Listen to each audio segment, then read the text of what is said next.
está en fase, ¿no?, en los últimos días de vida o que ya entra al programa, más o menos es de 6 meses a 1 año, más o menos, por todo lo que el médico ha podido valorar. Pero un paciente crónico, por ejemplo un paciente renal, es complicado decir cuánto tiempo, porque el paciente está dializado, tiene crisis, recae, nuevamente sale, ¿no? Un paciente no oncológico, su pronóstico, dentro de todo, en cuidados paliativos, puede ser mucho más extenso. Entonces, los cuidados paliativos ahora deben iniciar cuando inicia el tratamiento, porque muchas veces ustedes van a ver, se van a dar cuenta que el paciente generalmente, la forma en la que le han diagnosticado era por el dolor. Entonces, no nos olvidemos que el dolor ya te está avisando algo no está bien. Cuando hay dolor, algo está pasando. Entonces, muchas veces nuestros pacientes debutan con un dolor muy intenso, ¿ya?, que esa es la causa de la consulta. En ese momento le hacen todo el estadiaje y le determinan un cáncer. Aquí tenemos que empezar juntos. ¿Por qué? Puede ser que ese cáncer se cure, pero el paciente necesita el abordaje terapéutico de los especialistas en manejo del dolor, no porque el oncólogo va a abordar de manera adecuada. Entonces, esta es la forma que los países que ya desarrollan muy bien, que es Europa y Estados Unidos, Perú todavía, deben abordar el tema de cuidados paliativos y manejo del dolor. En el camino puede ser, como les digo, miren, de inicio del tratamiento, en el camino puede ser que el tratamiento tiene acá una línea y podemos hasta resolución, revisión de enfermedad, pero también puede ser que en el camino tú empezaste abordando con el tema paliativo muy, ¿qué te digo?, no muy intensamente como acá. Acá ingresan los oncólogos, los cirujanos, ¿no? Se anchea, mira ustedes. Y acá empieza poquito, manejo del dolor, puede ser que tenga dolor, pero vamos tratando al paciente y vemos fracasando en el tratamiento. Recaída. ¿Qué va a hacer más? Va a entrar más la intervención de los cuidados paliativos y al final se convertirá puramente en paliativo. Lo cual no quiere decir, este es un modelo, pero tenemos otros pacientes que han ingresado con crisis de dolor, hasta con fracturas patológicas, con dolores intensos, que ahorita están en tiempo libre de enfermedad, ahorita hay remisión de enfermedad. Hemos actuado también con el tema de control del dolor, ¿ya? Y ya cuando el paciente, definitivamente el oncólogo, el radiólogo, ya el equipo terapéutico de oncología determina que no hay definitivamente nada curativo, ya no hay tratamiento que ellos vayan a dar, el paciente pasa netamente a lo que es todo paliativo. Y en los cuidados paliativos antes se terminaban acá, pero ahora tienen que ir en un acompañamiento en el manejo del duelo, y aquí recién debe terminar. ¿Qué quiere decir? Trabajamos familia-paciente, nunca se va a separar, nunca tú vas a trabajar solamente con la familia o con el paciente, tienes que tú integrar a los dos, y acá después del fallecimiento vas a continuar trabajando con la familia. Este es el modelo que tenemos que comenzar a aplicar. Nosotros cuando hablamos de un dolor psicogénico, que más adelante vamos a ver también, este dolor total, ayer hablamos de Cecil Saunders, que es la creadora, la fundadora de esta especialidad que son los cuidados paliativos. Ella introduce este término que es dolor total. ¿Y qué significa el dolor total para?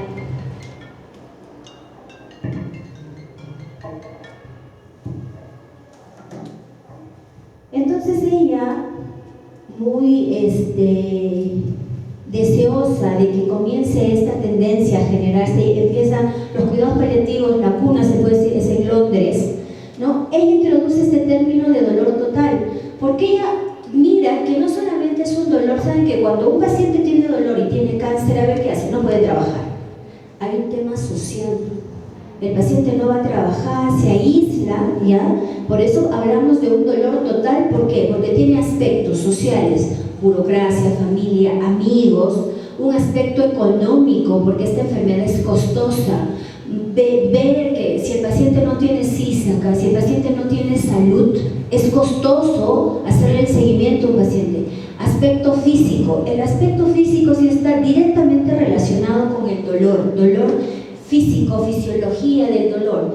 que este dolor sí lo podemos calmar con un analgésico, pero el dolor total no, porque cuando hablamos de dolor total, hablamos de sufrimiento. El paciente sufre, la familia sufre, y hablamos de aspectos emocionales. Todo esto le va a conllevar a tu paciente, si entra en una depresión, ansiedad, ¿no? Por la patología que tiene. Muchos pacientes están conscientes que se están acercando al final. Entonces hay un tema emocional y muchos de ellos, como les digo, necesitan sí abordaje terapéutico. El encargado de acá es el psiquiatra para que comience a medicar y dar antidepresivos, no ansiolíticos. Y algo que no estaba incluido y no lo tienen muy en cuenta otras especialidades es el aspecto espiritual, es la búsqueda del sentido. Todos, o sea, cuando hablamos de aspecto espiritual no hablamos de religión, hablamos de tu esencia como ser humano, hablamos de entender cuál es nuestro sentido en esta vida. Y es lo mismo que tenemos que transmitir a nuestros pacientes, el para qué. Busquen dentro de esa situación tan complicada, tan triste y tan dolorosa su para qué. Igual nosotros, ¿no? El tema espiritual es buscar tu esencia y cada vez buscar lo mejor de ti, no mirar fuera, que estamos acostumbrados, sino mirar dentro. ¿Y qué son los cuidados paliativos? Es un derecho humano, pero como les digo, ¿no? Son estos temas, estos estudios son muy nuevos realmente. Vamos a ver acá, ¿no?, que millones de pacientes a nivel mundial no reciben cuidados paliativos, y esto está relacionado también con el desarrollo económico de un país. Por ejemplo, África. África necesita no tantos oncólogos, necesita más médicos paliativistas, porque lastimosamente el cáncer se detecta en forma tan, o sea, ya cuando el paciente definitivamente no van a aplicar ningún tratamiento, sino lo que va a necesitar ese paciente es ya cuidados paliativos. Esto es lo que dijo un paciente de 66 años de Ucrania, Vasily se llama, ¿no? El dolor era tan insoportable que todo mi cuerpo parecía romperse. Llamábamos a la ambulancia cada 2 a 3 horas, ya que no podía más. Era intolerable vivir así. Yo les cuento algo, ¿no? No sé si ustedes trabajan en las unidades oncológicas. Una guardia estaba haciendo mi ronda, entró al cuarto y encuentra a mi paciente llorando. Y la paciente me dice, ya no quiero vivir así.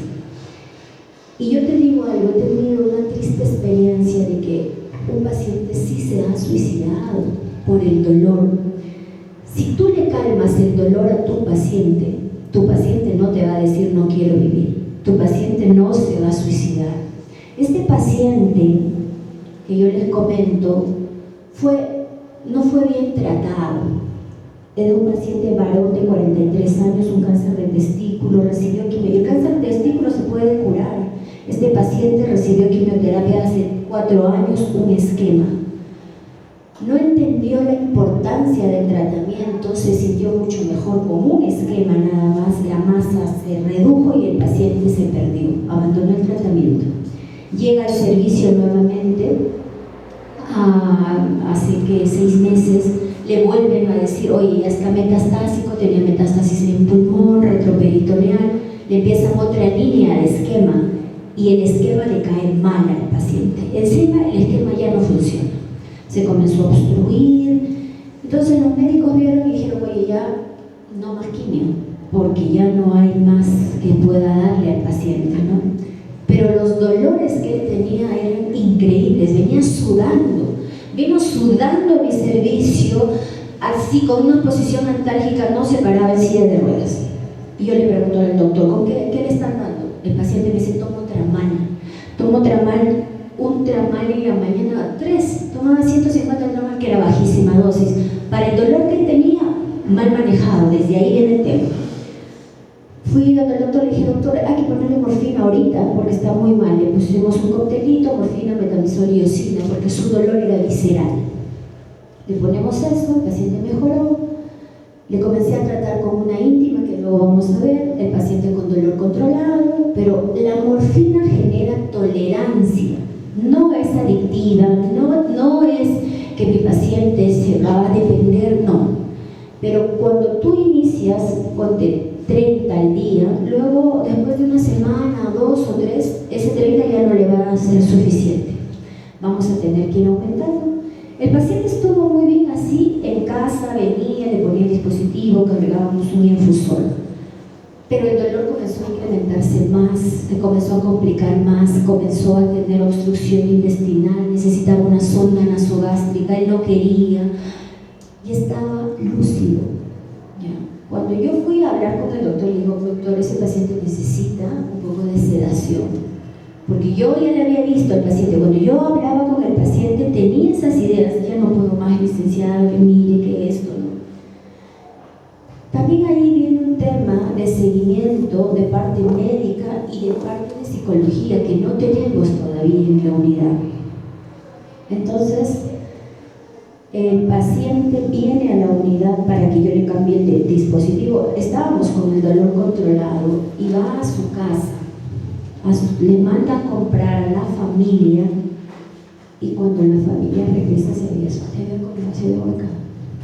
Entonces yo les digo, miren ustedes que esto es lo que dicen los pacientes, si es cierto. Tengo un amigo que está con cáncer y me dijo, Lili, si me vuelven a decir que necesito quimioterapia, me doy un balazo. Y no son cosas sueltas, o sea, son cosas que pueden pasar, por eso el abordaje es importante. Y si nosotros somos impecables en el seguimiento del dolor, tú le puedes aliviar el dolor total de lo que yo les decía, ese sufrimiento a tu paciente. Entonces, ¿no? ¿Qué quiere decir? Yo me siento triste, apenada por lo que pasó, porque no era la forma en que se llevara ese proceso. Pero estas cosas sirven para que entiendan en mi hospital que no solamente se trata de que vaya el oncólogo, que solo el oncólogo lo ve, no. Ese paciente necesita un abordaje interdisciplinario, necesitaba psicólogo, tal vez psiquiatra, y esas cosas en una consulta médica, si el doctor no lo identifica y no toma las acciones respectivas, puede pasar lo que les estoy contando, ¿ya? Acá tenemos, miren, unos datos importantes. 40 millones de personas necesitan cuidados paliativos cada año, solo 14% a nivel mundial los reciben. Decenas de millones de personas sufren de un dolor moderado, severo, sin acceso a medicamento como la morfina. 5.5 son pacientes con cáncer terminal, 1 millón son pacientes con SIDA y otro con lesiones por accidentes. Miren ustedes, la morfina, menos mal que es un fármaco que no le pertenece a ningún laboratorio, porque si no, Dios mío, ¿no? O sea, este es un medicamento genérico, pero cuando nosotros hacemos un análisis de costo, por ejemplo, acá en Perú, la morfina debe estar más o menos 3 soles 50. Saca tu cuenta que le pongas a tu paciente 6 morfinas al día, a 4. ¿Cuánto te sale? 6 por 4, 24 soles, ¿ya? Que no es una cosa desproporcional, ¿cierto? Eso sería más o menos, y si lo multiplicas por un mes, multiplica, a ver, 24 por 30, ¿cuánto sale?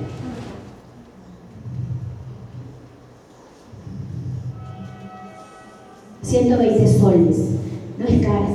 O sea, si tú tomas en cuenta ese referente, pero hay otros países que esa equivalencia, por ejemplo, ponte que pase esto en Venezuela, se mueren de dolor. 720, ¿no?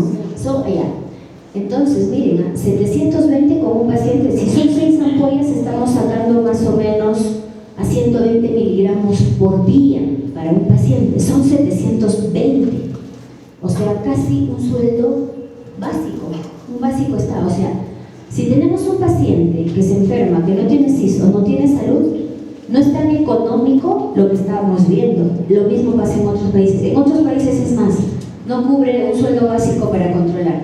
Pero dentro de todo esto, no es que sea una cosa demasiado desproporcional, ¿ya? Entonces, más o menos, esa es la idea del costo que tenemos nosotros acá en nuestro país. 80% de la población mundial no tiene acceso a la morfina a pesar de estar protegida y no tiene patente, como les dije, o sea, no es una medicación. Miren ustedes, ¿por qué los médicos o por qué no se receta tanta morfina? Se ha hecho un estudio y a nivel Perú, a cada año, cada 2 años hacen estudios y nos piden información de cuánto es el consumo de morfina. Existe un atlas, el Atlas de América Latina y el Atlas de cada país. Estos atlas que te dan, ¿no?, el avance de cómo estamos yendo en cuidados paliativos. Y cuando comenzamos a trabajar con el equipo y que necesitábamos mandar la información ya a la central, no teníamos reporte de morfina. Y eso es lo que está pasando. Si no informamos cuánta morfina usamos, no vamos a tener un promedio. Ha habido meses en que no teníamos morfina en el Perú. Y eso es un problema delicado, porque imagínate tú que tengas un paciente con morfina y que de repente le cortes, no hay con qué controlar el dolor. Entonces son cosas que tenemos que estar atentas. Ahora, a veces hay morfina, pero ¿por qué los médicos no están indicando qué es lo que está pasando, ¿no? Preocupación por la adicción. Miren ustedes, en este trabajo de investigación te dicen, ¿qué pasa? El personal de salud cree que el paciente se va a hacer adictivo. Y ese es un mito, no es una realidad. ¿Qué dice? Renuncia a prescribir, ¿no? El almacenamiento. Dice entrenamiento insuficiente de personal. Esto sí está determinado a nivel mundial. Cuando fui al Congreso también de Europa en España, una de las principales causas era el entrenamiento de los profesionales. O sea, si el médico está con la idea de que esto te va a generar insuficiencia respiratoria, paro respiratorio, ahí viene el tema de la opiofobia, ¿ya? Y muchas cosas más, como pueden ver ahí. Este es el equipo de Neoplásica, donde nos dicen, ¿no?, el tratamiento del dolor no es sinónimo de dar morfina. También, o sea, no es sinónimo, muchos creen, ya, morfina, ya estamos en las últimas, ¿no? No.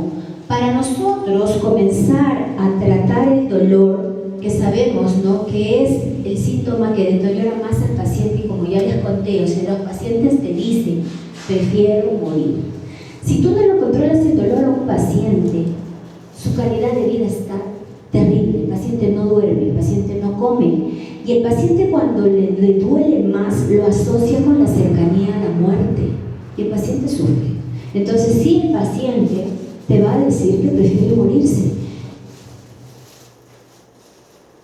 En el cáncer y el dolor, ustedes van a ver que existe una prevalencia del 50% de pacientes en cualquier fase. Es más, muchos pacientes, como les dije, debutan con dolor y de ahí recién viene el diagnóstico. Y 70% de pacientes sí van a tener con una enfermedad avanzada. Ahora, este dolor también puede venir un 20% por el tipo de tratamiento. Ayer yo les mostré unas imágenes de unas radiodermitis como consecuencia de la radioterapia. Habían habido lesiones en la piel y esas lesiones son muy dolorosas. Cuando te sale o cuando tienes una mucositis, un 4, es imposible que el paciente pueda comer. Entonces, muchas veces los tratamientos como los taxanos, platinos, la mucositis, va a producir dolor. Ahora, los taxanos te producen dolor, te produce a la larga neuropatía periférica, y el dolor que tiene el paciente es neuropático. Entonces, tú tienes que saber identificar qué tipo de dolor es. Si es un dolor somático o un neuropático, no le vas a dar el mismo tratamiento, ¿ok? Vamos a ir viendo más adelante. La radioterapia produce lesiones de la piel, necrosis ósea y fibrosis, y eso también puede producir dolor. Para nosotros controlar el dolor, ¿no?, ¿qué tenemos que hacer? La prevención. Esto es el tema del control de cáncer. Ustedes saben, como les dije, anteriormente no estaba incluido esto de acá. Solamente te decía prevención, tratamiento precoz, y estábamos hasta acá. Y a partir del 80, ¿no?, ya la OMS, la Organización Mundial de la Salud, dice, oye, no, tenemos que incorporar el control del dolor y los cuidados paliativos. Y es así que también acá en Perú se forma la coalición contra la lucha del cáncer, que también ya le toman la importancia al control del dolor y cuidados paliativos. Y ayer les comentaba que ya hay el decreto ley, porque no teníamos legislación, que salió el año pasado, el 2018, pero que hay un equipo técnico que recién está trabajando. Entonces, hay un equipo que ya está una licenciada en enfermería, Marlene Goiburu, que es especialista, que ella también conforma el equipo y que ya están formando ya unas directivas y que ya va a ser una exigencia. Como les dije, fui al Congreso el mes pasado, donde la mayoría de los hospitales, por ejemplo, Cayetano Heredia tiene su unidad de cuidados paliativos con visita domiciliaria, Lurigancho, todos los hospitales ya tienen, antes solamente tenían neoplásica.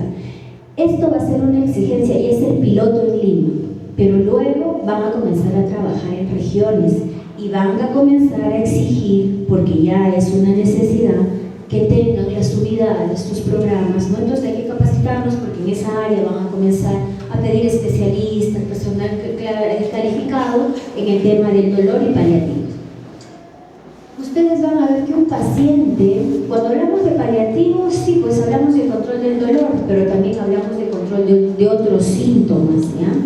Y en el control de otros síntomas tenemos síntomas como por ejemplo la disnea, estreñimiento, debilidad, insomnio, anorexia, boca seca, tos, náuseas, depresión. Y puede haber trastornos cognitivos como pérdida de memoria. Si es que esto se relaciona, a veces tenemos pacientes que son oncológicos pero donde tienen Alzheimer, o que son oncológicos y tienen demencia senil, más complicado, más medicación para tu paciente.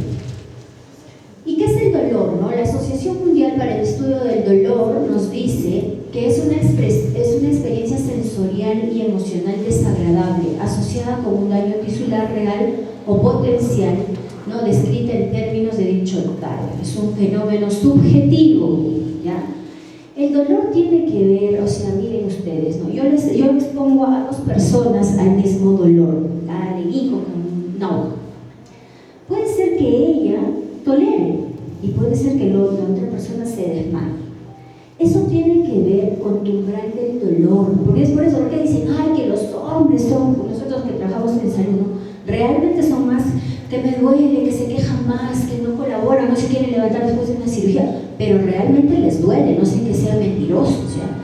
Porque la mujer generalmente ha estado expuesta a experiencias de dolor, el parto, si ha sido parto normal o cesárea, ¿no? Ha tenido, entonces, tu umbral del dolor tiene que ver con tus experiencias que has sido tú expuestas al dolor. Tengo yo una paciente que le han hecho 5 cirugías, a ella no le duele. Tengo otra paciente que a ella nunca le hicieron nada, a ella le duele hasta el pelo. Entonces, y tu analgesia va a estar en función de la valoración que es subjetiva. O sea, yo no puedo decir, colegas, que cuando yo voy a un paciente y el paciente te dice, me duele, tú sabes y dices, ay, no, es mañoso, no le duele.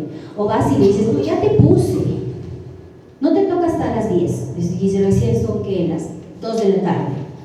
Si tu paciente dice que le duele, y tenemos que ver la forma de controlarle el dolor. El dolor está considerado como el 5.º signo vital. Si está considerado como un signo vital, ¿qué tendríamos que hacer? Valorarlo, controlarlo. Y no lo estamos evaluando, no lo estamos valorando, no lo estamos graficando. Ya hay hospitales que tienen dentro de su hoja gráfica como un 5.º signo vital que tendríamos que valorarlo. Sería muy bueno que comiencen a incluirlo en las hojas gráficas, ver la forma de que ustedes tengan, especialmente si trabajan pues, en unidades oncológicas, cirugía, ¿no? O sea, sería genial también que tú en tu valoración vaya, oye, mi paciente está con una escala, con un EVA de tanto, y tú te vas a dar cuenta ahí cómo va el dolor. Esto se ha hecho un seguimiento, igual trabajos de investigación, miren ustedes, donde han comenzado a sacar las hojas para ver la eficacia del tratamiento. Y el gran problema era que las enfermeras no llenaban en la hoja. Entonces había sesgos ahí porque había fechas en que el paciente estaba con 2 de dolor, luego apareció 5, luego no había. O sea, no había esos días, entonces no podrían hacer, si tú tienes, de ahí tú vas a ver efectividad de analgesia, pero hay que hacer el seguimiento del dolor. ¿Cómo voy a evaluar el dolor? ¿No? Necesito saber qué provoca el dolor, cuál es la cualidad del dolor, la radiación del dolor, la severidad y la temporalidad. Por la localización, tu dolor puede ser somático, visceral o neuropático, y en función de eso el médico va a escoger el tratamiento. ¿Qué quiere decir? Yo le digo, muchas veces el médico no les pregunta ni cómo le duele, El paciente va a decir, mire doctor, tengo dolor, ¿qué está tomando? Esto, ya, tome esto, ya está. Y cuando viene el paciente a mi consultorio y me dice, licenciada, me ha dado Tramal, me dice 100 miligramos. Sí, pero ¿cuánto tomabas? Le digo, vía oral, 10 gotitas. Mira, si yo le pongo 100 subcutáneo, ese paciente va a vomitar, le va a caer muy mal. Entonces comienzo y le digo, ¿y cómo te duele? Le digo, no, me duele como acá, me retuerce, como cólico. Sí. Entonces, en vez de aumentarle el Tramal, lo que tendrías que usar es coadyuvantes, que en este caso necesitaría tu paciente un antiespasmódico. Entonces, ahí viene el tema, ¿no? Y es más de conversación. El paciente tiene mucha más empatía con la enfermera. El paciente a veces hasta le tiene miedo al médico. Bueno, en mi hospital pasa eso. Entonces él me dice, mira, pero le has dicho. Entonces yo después de evaluar al paciente regreso a consulta y le digo, doctor, o si no le digo al paciente, mira, ¿sabes qué? No le vas a poner esta cantidad. Yo te voy a decir, mira, vamos a estructurar tu plan. Le hago el plan. Le digo, ¿me llamas o regresas a visitar al consultorio de enfermería? Regresa de lo que le indicó 100 el médico y el paciente ha estado con 10 gotitas. 10 gotitas de Tramal equivalen a 25 miligramos. 20 gotitas equivalen a 50 miligramos. Entonces a este paciente le digo, ¿y le dabas las gotitas cada 8 horas? Y me dice, no, licenciada, solo cuando le duele. Miren ustedes, si solo le daba cuando le duele y su médico no preguntó todo eso, y como le dijo, tiene dolor, le indicó 100 miligramos cada 8 horas subcutáneo. Y el paciente cuando yo lo interrogo me dice, no, solo le doy cuando le duele. ¿Y con 8 gotitas le pasa? Sí, me dice. ¿Ustedes qué creen? Ese paciente necesita solo gotitas. ¿Sabes qué? Vas a tomar 10 gotitas cada 8 horas. Le puse el dispositivo. Si tiene dolor, le vas a poner solo un cuartito de ampolla, 25 miligramos subcutáneo, no 100. A los 3 días me la trajo para retirarle el subcutáneo porque no lo había usado. Que con las gotitas estrictamente estaba con el dolor controlado. Entonces yo por eso les digo, tenemos que hacer un seguimiento, una valoración adecuada para que tú determines qué tipo de dolor y qué analgésico. Por ejemplo, este es un dolor somático. Un dolor somático generalmente es musculoesquelético, tú lo vas a localizar. O sea, el paciente te dice, me duele aquí, me duele el codo, me duele, ¿no? Te lo localiza, ¿ya?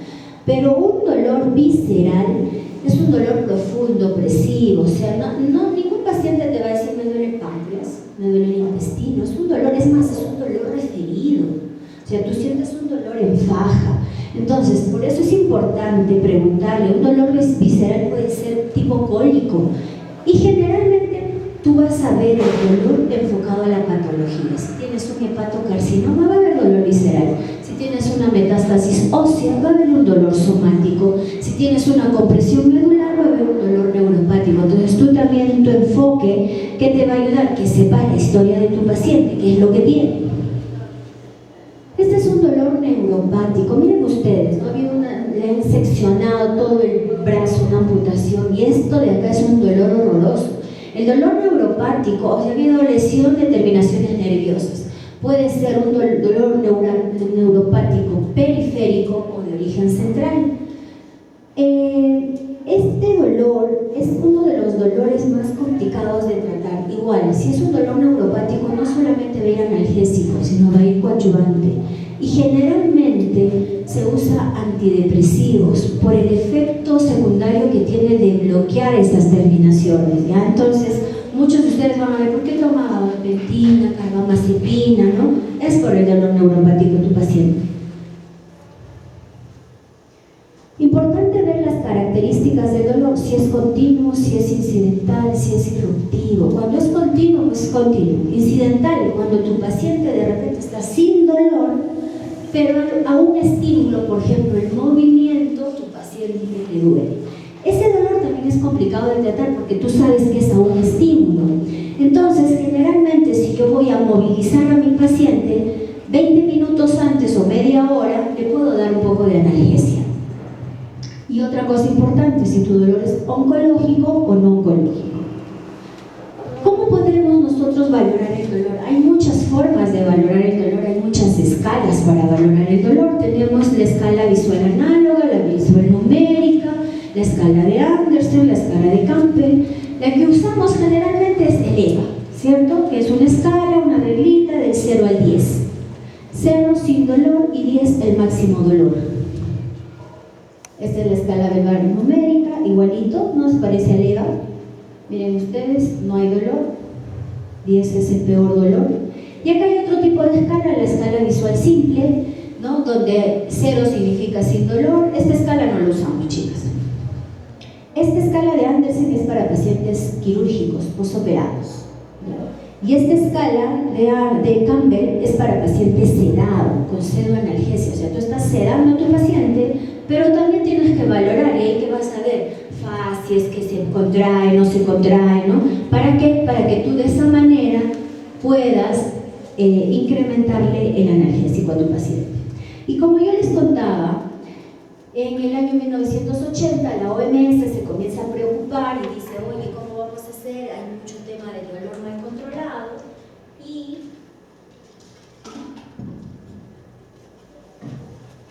entonces, ¿qué hace? Diseña una escalera analgésica. Ahí podemos ver la escalera analgésica, donde tú pones acá, en el primer nivel están los no opioides, ya generalmente AINES, paracetamol, ¿no? Ibuprofeno, naproxeno, todos tus AINES. En el segundo escalón ya ellos ven que debería de estar los opioides, los débiles, ¿no? Y también podría haber acá coanalgesia, coadyuvantes, ya acá y acá y acá. ¿Qué son? Por ejemplo, si es un dolor, no sé, neuropático, tramal con carbamazepina, ese es el coadyuvante. Y acá podrías tener tus opioides potentes. Quiero recordarles que esta escalera de acá sí tiene techo terapéutico. Todo lo que tú uses y que esté acá tiene techo terapéutico. ¿Qué quiere decir? Dosis techo. Dosis máxima. Por ejemplo, el tramal es 400. De la codeína 240, algunas literaturas 320, pero de eso no debe pasar. ¿Ya? Y tus analgésicos que están en este nivel no tienen techo terapéutico. ¿Qué quiere decir? Yo puedo usar, dentro de este escalón está la morfina. Está la morfina, está la metadona, está la oxicodona. En el Perú solamente tenemos morfina y tenemos oxicodona. Ingresó la metadona. Se hizo todo un curso. Invitaron a Lima. Pero ¿cómo es, no? Hicieron el curso, todo. Terminó y la metadona se venció, porque no lo comenzaron a mover. Entonces, bien complicado que vuelva a ingresar en Perú otro bloque de metadona, porque la que tenemos ahora no se indicó y se venció. Eso está pasando. Y eso es por falta de preparación. Hay que tener en cuenta que la metadona es 10 veces más potente que la morfina. Y fuimos avanzando y comenzaron a haber tendencias. Por ejemplo, los que están muy avanzados en el tema del dolor y cuidados paliativos es Europa, ¿ya? Donde el doctor Marco Gómez Sancho, ¿qué se puede decir? El que comenzó a ver el tema del dolor, la expansión, los hospice, ¿no? De una manera muy profesional, el doctor incrementó a la escalera que ustedes han visto estos peldaños y más pisos. Miren ustedes, ¿no? ¿Qué pone él? Apoyo emocional, psicológico, social, apoyo a la familia, técnica humanizada que debe haber, y agrega un cuarto peldaño, que este de acá es básicamente procedimientos intervencionistas. Acá tiene que ver el anestesiólogo con sus bloqueos y todo, ¿ya? Que no había. Y luego se añade un ascensor analgésico. ¿Por qué? Al inicio, ¿qué quiere decir? Tú tenías que escalar. Si es una escalera, no te podías pasar de frente al tercer nivel. Tenías que ver acá y luego acá y luego acá. Pero si nos hemos dado cuenta con la experiencia que vienen pacientes con hiperalgesia, no le vas a dar un paracetamol. O no vas a probar primero, no. Ese paciente necesita ser tratado. Y entonces ahí tú puedes empezar con una dosis de morfina, dependiendo del dolor. ¿Qué quiere decir que ha sido de frente al tercer nivel? Eso quiere decir el ascensor. El ascensor quiere decir que yo que estoy en el primer nivel me puedo subir. Y también tú puedes, cuando tú controlas dolor y te has venido hasta acá o hasta acá, no quiere decir que ya, pucha, tu paciente ya no puedes darle otra cosa, no. Puede ser que le hemos hecho bloqueo todo y que tu paciente regrese acá. ¿Ya? No necesariamente, o podemos haber tratado la causa del dolor, por ejemplo, una metástasis, no sé, una compresión medular. Si tratamos la causa, el dolor va a disminuir y tu analgesia también la vas a ir retirando. Acá, como les dije, tenemos el ascensor del dolor que te da que inmediatez en el tratamiento, ¿no? Estos son los analgésicos del primer escalón con su dosis techo. Lo malo de los analgésicos del primer escalón es que te pueden producir, son gastrolesivos, producen falla renal, ¿no? Y muchos no son aconsejados para dolores crónicos, pues, ¿no? Yo tenía un paciente una vez que el paciente venía a recibir quimioterapia ambulatoria y la hija me dice: licenciada, está haciendo deposiciones negras, eso es sangrado. Mira, sí, ¿desde cuándo? No, ya meses, me dice. Y el paciente estaba en transfusiones y transfusiones. ¿Y qué está tomando el Arcox? Ustedes saben, la Arcox se da por 7 días. Y ese paciente lo estaba tomando ya 3 meses. Entonces es gastrolesivo, ¿no? Y voy donde su médico y le digo: doctor, ¿usted sabe que su paciente está haciendo melena y está con arcoxia más de 3 meses? No me ha dicho. O sea, a veces no te dice la familia si tú no le sacas la información. O sea, ella no pensó que era tan importante que la relación entre esa melena, que no sabía que era melena, ¿no? Estaba su paciente, pero estaba con el dolor controlado, ¿no? Entonces esas cosas tenemos que estar verificando. En nuestro segundo escalón tenemos la codeína, ¿no? En el Perú tenemos codeína, tabletas, vía oral y jarabe. Tenemos la hidrocodeína, también la tenemos, en mi hospital no la tenemos, pero hay en Perú. El tramadol lo tenemos, tramadol, lo que ustedes lo conocen. El detalle de tramadol, desde ahí ya vamos a empezar. Existen comprimidos o tabletas de liberación prolongada y existen tabletas de liberación rápida. Entonces, todo lo que diga tramalón es liberación retardada o prolongada. ¿Qué quiere decir? Tú ese tramalón no lo puedes dar cada 8 horas. Ese tramalón es para que tú lo des cada 12 horas. Igual que ahora, la buprenorfina es un parche, no sé si han escuchado el Transket, muy bueno, muy bueno. El problema es que no lo saben manejar y que el paciente pues piensa que no funciona.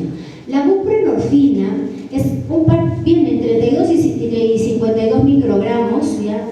Si es de 32 lo vamos a ubicar en el segundo escalón, como un débil. Pero si ya tú pones a tu paciente 52, lo vamos a ubicar en el tercer escalón, como un potente. ¿Qué pasa con los parches? La buprenorfina es como un tramal mejorado, ¿ya? No tiene los efectos que tiene el tramal, que son estreñimiento y náuseas.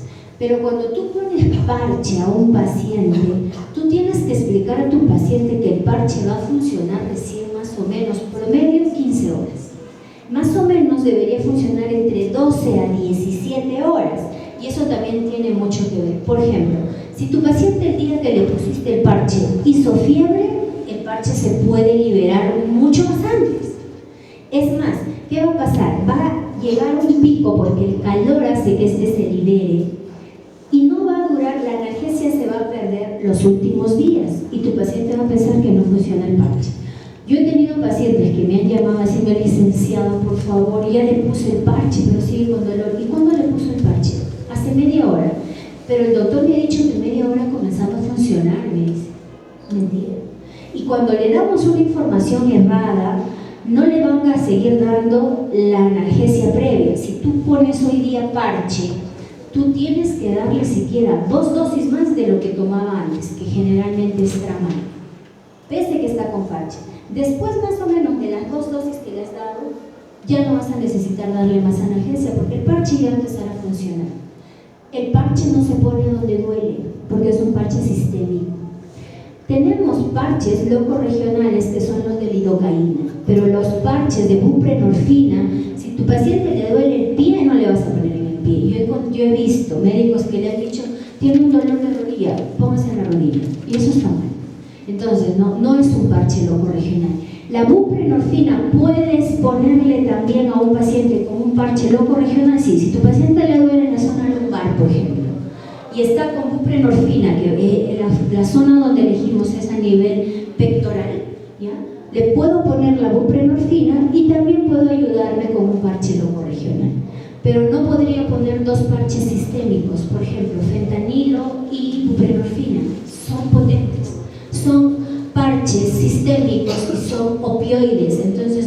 puedo poner 2 parches que sean opioides, ¿ya? Y en el tercer escalón tenemos morfina, metadona, oxicodona, fentanilo. Fentanilo tenemos endovenoso. Antes entraba al Perú el fentanilo de parche, no, ya ahorita no está entrando. Entró metadona, como les dije, este año, qué pena que ya se venció y no la usamos. Entonces los parches del dolor van a servir, como les dije, ¿no? Pueden ser usados simultáneamente, pero con los otros tipos de parches, como les dije. Y no se olviden, ayer hablamos de una equianalgesia, ¿no? Que por ejemplo, el médico no se le puede ocurrir así por así cambiar de tramal a morfina, tiene que saber cuánto cambiar.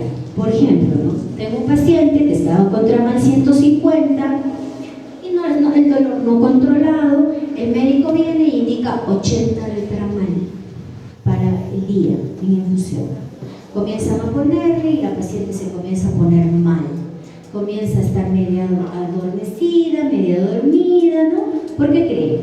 Demasiada dosis. Si esta paciente estaba con 150, primero, 150, ¿hasta cuánto hemos dicho que tienes tu techo terapéutico de tramal? 400. O sea, tenía para jugar con más dosis, uno. Segundo, que si yo voy a convertir, digamos, mi paciente, ¿yo por qué puedo convertir 150 de tramal? ¿Por qué me puedo ir a morfina? Porque no tolera el tramal, porque le da demasiadas náuseas. Si mi paciente está muy nauseosa y no tolera, por más que sea baja dosis 150, no digo, ¿sabes qué? Vamos a rotar, porque no está tolerando bien esto. A ver, ¿a qué le rotamos? Vamos con morfina. ¿Cuánto le corresponde? 15 miligramos de morfina. O sea, a esa paciente le correspondía 15 y le pasaron a 80. ¿Qué crees que le va a dar? Lo que le pasó. Entonces, es importante ver el tema de la equianalgesia, igual que acá. Si yo tengo pacientes, estos son para pacientes frágiles. Los pacientes frágiles, ustedes saben que son los pacientes mayores, ¿ya? Entonces, acá tenemos, ¿no? Si yo quiero usar la buprenorfina, voy a usarla de esta manera. Sabemos que un parche viene de 35, ¿cierto? Entonces, si mi paciente es de 60 a 70 años, yo puedo darle este parche. ¿Y qué pasa con estos? No vienen en esta dosis, tengo que cortarlos, los corto. El fentanilo, en cambio, no se puede partir, en cambio los parches de buprenorfina sí. Pero generalmente para yo escoger parche, siempre empiezo con, ¿cómo vas a saber cuánto le toca? Medio, un cuarto. Tienes que tener una dosis base, ¿de qué? De tramal. El parche es un tramal mejorado, hemos dicho, ¿no? Entonces, yo empiezo con tramal. Le puedo empezar a tramar 10 gotitas. Si le empiezo a tramar 10 gotitas, a mi paciente le va a corresponder, y está ok, le va a corresponder un parche de 7.5. Y así, voy viendo. Acá vamos a ver, miren ustedes, ¿no? La conversión. Si mi paciente está con tramal vía oral, de 150 a 300 le corresponde un parche completo, 35. Si mi paciente estuvo con fentanilo de 25 y ya no tengo, quiero pasar a bupre, le corresponde un parche de 35, uno completo. Y sucesivamente, si mi paciente está con morfina vía oral 120, le corresponde ya un parche de 52. Y si mi paciente está con morfina 120 vía oral, le corresponde 70. Ustedes se dan cuenta que el tramal vía oral lo podemos dar hasta 600, ¿cierto? Endovenoso subcutáneo solo hasta 400, ¿ya? Entonces, esta es una tablita de conversión que te va a ayudar bastante para que tú puedas hacer una rotación de un parche y todo tienes que convertirlo a la vía oral. Y es fácil de convertir a la vía oral. Esto también lo vamos a ver más adelante. Estos son los parches de fentanilo. Miren ustedes, le puedes poner a nivel del brazo, ya lo puedes poner a nivel pectoral, en la espalda, a nivel del omóplato, y estas son las dosis en que nos viene nuestro parche. Aquí tenemos la conversión de fentanilo a morfina. Por ejemplo, si mi paciente estuvo usando, ya se le terminó su fentanilo, estaba con 25, con un parche de 25, esta es la dosis de morfina que yo quiero convertir. Y si quiero convertir a la parenteral o a la subcutánea, entre 2. Y eso es lo que le toca a mi paciente por subcutánea. Igualito acá, de 50 le corresponde esta dosis. ¿Qué puede haber? Sí puede haber un poco de hipoventilación, un poco de apnea. Esto es al inicio, o sea, cuando tú vigilas a tu paciente al inicio, por eso no puedes arrancar con una dosis alta. O sea, sí tienes que arrancar con dosis. Si ya tu paciente está con 400 de tramal, ya recibió opioide débil, vas a pasar a un opioide potente, le toca 40, no 400. Entonces, el efecto adverso está en función, sí, a la dosis también. Entonces tenemos que ser muy minuciosos como vamos con la dosis. Al inicio yo educo a mis pacientes y digo, oye, ¿sabes qué? Te puede dar un poquito más de sueño, un poquito, y siempre le digo, ¿cómo va? Sí, licenciado, hoy está medio apagadito, pero ya, tercer día, tu paciente está normal, tu paciente ya está bien, ¿ya? Ahora, hay muchos mitos, ¿no? Yo, por ejemplo, cuando empecé a trabajar en Oncosalud con morfina, miren, salí de la universidad y me fui a trabajar al INEM y Oncosalud. En ninguno de los, no en dolor, pero en Oncosalud trabajamos en el programa de atención domiciliaria, todo lo que es dolor. Yo llego a la casa de un paciente y la enfermera me reporta y me dice, va a empezar morfina, me dice, me da la morfina y me asusta, ¿no? Y me dice, ¿sabes qué? Tienes que pedir una bomba infusora, me dice, porque esto le puede dar paro respiratorio. O sea, ella tampoco sabía y yo no sabía. Entonces cuando me da, yo agarro, llamo a mi coordinadora y digo, ¿sabe qué? Voy a infundir morfina y necesito la bomba infusora, que no sé qué. La coordinadora tampoco sabía, porque ella me hubiese dicho, oye, no te preocupes, mira que la morfina le puedes solamente diluir en el Volutrol, pasar en media hora. No, ella agarró y me mandó a la bomba infusora, porque no. Entonces, ese es el problema de que como hemos empezado las unidades sin la capacitación y la preparación. No hay que tenerle miedo a la morfina, no te va a producir un tema de paro respiratorio, a menos que pongas por un catéter epidural, ¿no? Directo, y le pongas mucha dosis, que podría pasarte, ¿ya? Puede haber un poco de hipotensión, bradicardia. Lo que sí he visto que tienen los pacientes, ¿sabes qué? Es diaforesis, bastante diaforesis, un poquito de sedación, sí, un poco de sedación, sí, pero no pues hasta que tú veas, ¿no? Algunos sí tienen euforia y algunos te pueden decir, oye, estoy viendo esto así. Bueno, hay que tenernos en observación un día, 2, de ahí pasa.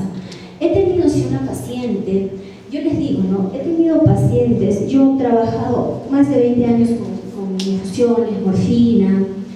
Entonces hemos tenido pacientes a las que con 5 miligramos ya hemos controlado el dolor de todo un día. Y hemos tenido pacientes que hemos necesitado 400 miligramos de morfina, una bomba. Cuando hablamos con la doctora Berenguer, que era con ella que trabajábamos, la doctora asumía, y sí hay estudios también que te dicen, si que el paciente era drogadicto, ¿ya? Tiene mayor tolerancia a estas drogas y necesitan dosis mucho más altas para que puedan ser tratados. Entonces, eso nos pasaba con una nena de 15 años a la que comenzamos a darle, y era una barbaridad, o sea, es la máxima dosis que yo he utilizado en todo el tiempo que he trabajado, 400 miligramos. Es más, si tú ya llegas a 150 día, 200 a lo mucho, es mucho consumo de morfina. Ahí el médico ya tiene que pensar en mandar al paciente al cuarto nivel, radiología intervencionista, bloqueos. Porque si tú te das cuenta, cargar tantas ampollas es mucho consumo. Yo tengo pacientes que generalmente ahora en el seguro los estamos manejando con 60, 30, algunos 30 al día, 60, 80, 100, hasta 150. Cuando ya estamos viendo que estamos pasando 150, le digo, doctor, y hay que mandarlo a radiología intervencionista, le digo, ¿no? Pero va muy bien con 30, dolor controlado. Tanto así que venía el paciente, como les dije, en silla de ruedas, que no podía ni pararse, y ahora este paciente viene caminando. Ya dejó su silla porque su dolor se lo hemos controlado. Pero a este paciente le estamos... Ahora, ustedes van a ver que en las bombitas podemos hacer mezclas. Hay medicinas que pueden ir y hay medicamentos que no. Como estamos manejando la vía subcutánea, hay cosas que pueden ir por el subcutáneo y hay cosas no. El otro día voy donde el doctor y yo ya al paciente le había dicho, mira, ¿sabes qué? Te vamos a cambiar a morfina. Voy a decirle al doctor que te vamos a cambiar a morfina. El paciente va y regresa y me dice, licenciada, no me he cambiado a morfina. ¿Por qué? Le digo, me ha aumentado dice que me va a pasar con esto las náuseas. Y veo y le había indicado dipimidrinato.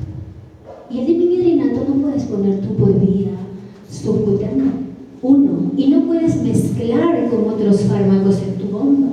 Entonces voy donde el doctor y le digo, doctor, ¿por dónde le voy a administrarle que le rotes, no porque ya habíamos llegado al techo. Estábamos con 300 de morfina, de Dramal. Podíamos llegar a 400. El problema, el dolor estaba controlado con 300, pero se la pasaba vomitando. No comía. Entonces, cuando le rotamos, le correspondía 30 de Dramal y el doctor me recetó 60. Yo le digo, doctor, no le toca 60, le toca 30. Ponle 40, me dice. Ya, le digo, le voy a poner 40. Le puse 30. Genial. Como por 4 semanas ha estado genial, con 30. Como ya les dije, hay un tema de tolerancia. Ya la 5ª semana que le tocaba la carga, 2 días antes ya había usado rescate. Esto es un indicador para ti que tienes que aumentar la dosis en la próxima carga.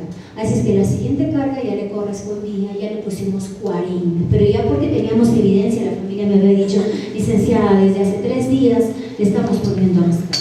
Entonces tú tienes que saber qué puedes poner y qué no puedes poner. A este paciente que les digo, tenía su catéter PORT. El PORT es un acceso central, es una vía parenteral. Entonces comenzamos a usar el metamizol, pero ¿por qué? Hay estudios. En el último congreso que fui a Chile, una enfermera de Sabogal presentó un estudio donde ella demostraba que podía infundir metamizol endovenoso, ¿ya? Yo hice la prueba. Me fue bien con los que tienen bastante tejido, pero tú sabes que el paciente oncológico, ¿cómo está? En su mayoría es un paciente caquético, adelgazado. Entonces ese tejido, tú tienes que sufrir para que busques. Yo busco acá busco, ¿no?, periumbilical. Entonces, cuando puse metamizol, me fue mal. La piel se irritó, ¿ya? Entonces yo la llamé porque estamos en la red y le digo, oye, Iliana, ¿cómo has hecho? Le digo, porque sabes que a mí no me funciona. Me funcionó, le digo, con la paciente que tenía bastante tejido, ¿no? Una gordita. Pero con las otras pacientes yo no lo uso. O sea, no uso el metamizol subcutáneo, pese que ya hay un trabajo de investigación en Perú que dice que sí, a mí me fue mal, entonces no lo uso. Lo uso cuando el paciente tiene catéter PORT y nos va genial. Sí hace que tu bomba se descargue un poquito más lento. Mi bomba me dura, tiene días, horas remanente. Mi bomba me dura un poco más, pero el paciente está genial. Le ponemos 3 gramos día, ¿ya? Entonces en esa bomba más o menos cargamos 24 ampollas de metamizol con todo lo demás que cargamos, que mañana vamos a ver eso. Entonces es importante, como les dije, hacer el seguimiento, ver. Hay muchas situaciones con las que tú puedes rotar, no solamente porque no controlas el dolor, como te dije, ¿no? Puede ser. Ahora, también puede producir, no te olvides que la morfina, el Dramal sí estrillen, y mucho más el Dramal y la oxicodona. Entonces, la Organización Mundial de la Salud te dice, mano que receta opioide, receta también laxante. O sea, no tienes que olvidarte de eso. Muchas veces he tenido que ir a ver a mis pacientes a hacer extracción manual. Chicas, era piedra. O sea, eso nunca iba a salir. Pobre paciente. ¿Cuántos días? 15 días estreñidos. Y ese es el tema del seguimiento. Cuando mi paciente va a consulta, el médico se olvida, o sea, se enfoca en el dolor. Ya, ¿tienes dolor? ¿Te duele? Ya, no, te doy esto, te aumento, ¿no? Pero ¿y de ahí qué viene? ¿Y cómo está el tema del apetito, el tema de las náuseas? ¿Estás durmiendo? ¿No estás durmiendo? ¿Y está haciendo deposición? ¿Cada cuánto? Enfermería tiene que hacerle la historia completa al paciente.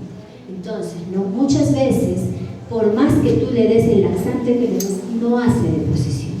Entonces, sí le ponemos enemas.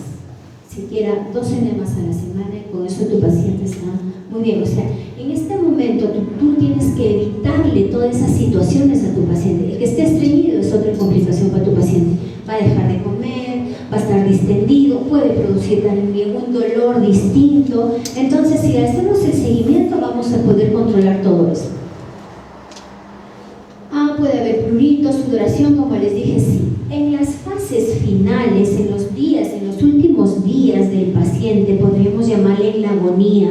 Cuando tú empiezas con morfina, la morfina sí, ¿sabes qué te va a producir? Retención urinaria. Cuando yo voy a domicilio y al paciente le empezamos por dolor, por disnea también, no solamente por dolor puedes empezar tu morfina, yo siempre le digo a la paciente, sí, que tiene que estar revisando el pañal, o sea, mínimo tiene que hacer una diuresis. y eso, ¿no? Entonces, hay pacientes que ya, como ya les educo, me llaman, y ya les enseño también a que ubiquen y que busquen un globo vesical, porque el paciente va a comenzar a hacer retención. Muchos pacientes sí terminan con sonditas. Ahí tú valoras, ¿no? Si es que el globo está ya más o menos grande, pero si el paciente no ha comido nada, no ha tomado nada, no le estás poniendo nada para integrar y no ha miccionado y no hay globo, no tienes por qué poner sonda. Pero si tú ves, palpas un globo, porque ¿sabes qué pasa? En los últimos días, en la agonía, no tiene sentido que te estés poniendo cosas que no ameritan. Aspiración de secreciones contraindicado, no se aspira a un paciente. Lo que se hace es se seca secreciones, ¿ya? Sondas, ¿no? Que no orina, no orina tal vez porque no hay nada en la vejiga, porque no le estás dando nada vía oral y tampoco, también hay estudios que también te dicen que esto de la hidratación no va. O sea, ustedes se han dado cuenta que a veces en el hospital te indican volumen 2 litros, no pasa esto, tu paciente, y luego está más congestionado, termina con secreciones bronquiales, con los crepitantes, los estertores de la agonía, se repleta, le generas más dificultad respiratoria a tu paciente. Tiene que ver con el volumen, porque ya hay un daño. Ahí ya no solamente estamos hablando de un cáncer gástrico, de un cáncer de pulmón, ahí estamos hablando ya de un trastorno completo, ya va a haber un daño multiorgánico, ya el pulmón, ya el riñón, ya el trastorno del sensorio, ¿no? Entonces, muchas veces, ¿no?, el abordaje terapéutico tiene que ver con la calidad del buen morir de tu paciente. Si a tu paciente lo repletas de líquido, se va a congestionar, van a comenzar los edemas, van a comenzar los estertores de la agonía. Entonces, esa parte es muy importante que el médico replantee, y muchas veces la información que reciba del personal de enfermería es básica. Si tú vas y le dices, doctor, está con 6,4 de presión, ¿qué te va a decir? Volumen. Y tú le dices, doctor, es un paciente que está en agonía. ¿Qué voy a hacer poniéndole volumen? No es un paciente que ha llegado con un shock hipovolémico, que necesita volumen, ¿no?, que está deshidratado. Son cosas distintas. Entonces tiene mucho que ver cómo podemos nosotros también hacer que ellos manejen el abordaje terapéutico, ¿ya? Las bombas son muy beneficiosas. O sea, la bomba, ¿sabes qué? Va a darte una infusión continua. Tú sabes que puedes usar tu íntima, sí, cada 8 horas. Los problemas que yo he tenido desde que he educado a la familia han venido con absceso, supurante, retirado, le he vuelto a educar. Esto puede pasar con la familia porque tú no lo vas a poner. Esto paliativo es para trabajar con el cuidador principal en domicilio, para que la familia se encargue, pero siempre con la garantía que tienen a un personal de salud detrás que los va a estar orientando. Entonces, yo lo que he tenido con el tema de las íntimas es que se han infectado. Por ahí que falta más educación. O sea, yo también veo esos indicadores. Para mí, ¿qué está pasando? No estoy educando bien. Entonces, todo eso me sirve para yo ver estrategias y mejorar. Ustedes saben que cuando nosotros ponemos, sea subcutáneo, vamos a hablar con las bombas de endovenoso, cada 8 horas, tú sabes que tiene una hora en la que cuando tú administras, pues se libera la medicina, ¿no? Y el dolor está súper controlado porque llegó a su pico terapéutico. Pero luego esto en plasma disminuye la cantidad que tú le has puesto y comienza a bajar. Por eso le pautan cada 8, ¿no? Comienza a bajar. Es más, ya a la hora que le toca ya le está doliendo un poco a tu paciente. Nuevamente le pones, nuevamente consigues el nivel plasmático que deseas y nuevamente baja, ¿no? La bomba que te da, la bomba te garantiza que vas a evitar esos picos a tu paciente. Tú vas a mantener el dolor controlado constantemente. Entonces, eso es muy ventajoso para el paciente porque eso también le da más libertad, le da calidad de vida a tu paciente. Mayor efectividad, sí, porque tú vas a mezclar en tus bombas antieméticos, porque sabes que los opioides pueden producir náuseas. Entonces eso va a hacer que haya una mayor efectividad con la antiemesis, o puedes usar corticoide también y puedes potenciar el efecto de tus analgésicos, ¿no? El corticoide lo usamos mucho nosotros en el tema de paliativo. Administración en casa, este es lo más ventajoso. O sea, tu paciente no necesita estar hospitalizado. Tenemos las bombas de 7 días, anteriormente teníamos las de 5. Cada 5 días tenía que regresar mi paciente. Y ese es un tema de que ¿quién pidió las bombas? El médico, que ni sabía que habían las de 7. Encima pidió unas de 100. Yo te digo, ¿no? Imagínate que tu paciente está con 400 miligramos de tramal. ¿Cuántos son al día? 4. 4 por 5, 20. 20 por 2, 80. Solo en tramal tenías 80 mililitros. 40. Ya. Solo en tramal 40. De ahí tú tenías que ponerle ranitidina, igual 40, más metoclopramida 40. ¿Cuánto es? 120. ¿Y tu capacidad de tu bomba? Era 100.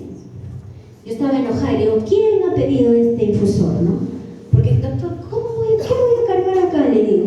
Y eso, que hay otros pacientes que tenían muchas otras cosas.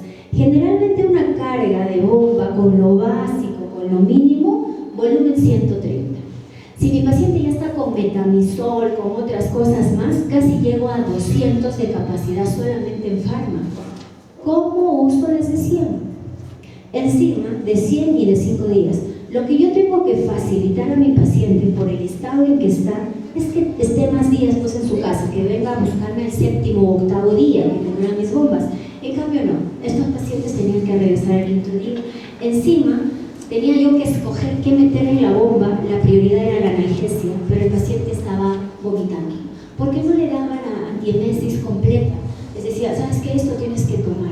O tenía que ingeniarme así, decir a la familia, ¿sabes qué? Cada 8 horas vas a tener que sacar la bombita y poner bolos de metoclopramida. Y es complicado, como les digo, porque hay más riesgo de contaminación y hay más riesgo de infección. Cuando yo les mando con su bomba instalada, no se infectan.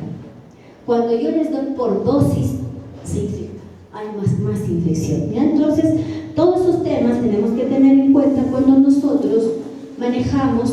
Miren ustedes las mezclas que yo puedo hacer. El haloperidol, aparte de estar indicado para agitación psicomotriz, yo lo puedo dar para control de náuseas. Entonces, estas son las mezclas que yo puedo hacer en mi bomba sin ningún problema. Por ejemplo, no puedo mezclar el midazolam, no puedo ponerlo con la dexametasona, ¿ya? Puede precipitarse uno y otro, colegas, es que si yo empiezo a sedar a un paciente y también le pones dexa, no hay coherencia, porque la dexa para nosotros en Palestino es como un energizante. O sea, le estoy dando energizante y eso puedes encontrar. A veces yo veo y la indicación y digo, ya es sedación. ¿Y por qué está con dexa? Le digo. O sea, si lo estás sedando, es porque quieres disminuir el nivel de conciencia y también le estás poniendo el energizante. No, doctor, tiene que salir la dexa. Estas son las bombitas. Esta es de la marca Baxter, que ya no la tenemos, ahora tenemos de otra marca. Y como ustedes se van a dar cuenta, ya más o menos visto, esto de manejar las dosis, es sumar, restar, dividir, multiplicar, es básicamente un tema de conocimiento, de dosis terapéutica, de dosis techo, de dosis límite, de cuánto le puedo dar, de cómo lo roto, la equianalgesia. Entonces, es como un arte, chicas, pero eso lo van a encontrar mientras lo vayan estudiando, van a ir sabiendo cómo se rota, cuánto equivale, y poco a poco. Si ustedes están en su centro de trabajo y tienen alguna duda, al final yo les dejo mi número y pueden llamarme. Licenciada, tengo esta dificultad, no entendí o necesito saber y por ahí nos ayudamos, ¿ya? Tenemos dispositivos que son por acción controlada por el paciente, que acá todavía no lo tenemos. Ah, no, ya justo vino el visitador y ya ingresó una bombita donde hasta tiene un sellito, como un candadito también de plástico, donde yo programo y puedo programarle al paciente para que él haga un disparo donde se va a poner una dosis rescate. Yo ya no voy a tener que desconectar la bomba y poner mi dosis rescate, ya lo programo, pero tiene una llave, porque si no mi paciente puede a cada rato estarse disparando la dosis de rescate, entonces por eso tiene una llave, ¿ya? Entonces ya existen, son caras, una bomba más o menos, la normal, la simple, las que mañana vamos a verlas, están como 240, que dura para 7 días, pero las otras son más caras, pero son completas.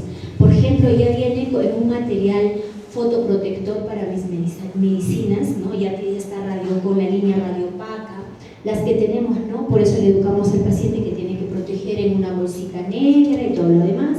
Pero estas nuevas y la que tiene el candado disparo, esa me dijo que estaba como 400. Pero si tú sacas costo-beneficio, igual te sale. Un día de hospitalización en el salud te cuesta 308. Hospitalización nada más. Entonces, que pague la bomba por 7 días mi paciente fuera, le sale. Pero eso hay que demostrar a gerencia, que oye, miren, costo-beneficio. Y eso es lo que estamos haciendo en el programa. O sea, para que nos den horas de enfermería, para que nos den asignen médico visita, le estamos demostrando, porque no saben nada de paliativo, no saben de lo ventajoso. Más allá de lo ventajoso para la institución, a mí me importa que salga el programa por lo que estamos haciendo con el paciente. Porque es triste que un paciente fallezca. ¿Saben qué pasa en mi hospital? Oye, ya no hay nada que hacer con este paciente, a su casa. Y nadie se preocupa del paciente. La idea del programa es que tú salgas a hacer el seguimiento. La idea se trata de hacer que tu paciente aplicar el buen morir. O sea, una muerte digna. Ahora se habla del buen morir y el buen morir se puede. O sea, ¿cuántas de nosotras, todas, yo supongo que cuando pensamos en la muerte decimos, ay, a mí me gustaría morir dormidita? Qué lindo, ¿cierto? Es lo que quisiéramos todos. No sabemos qué se nos viene, pero saben que podemos hacer mucho con nuestros pacientes que nos necesitan.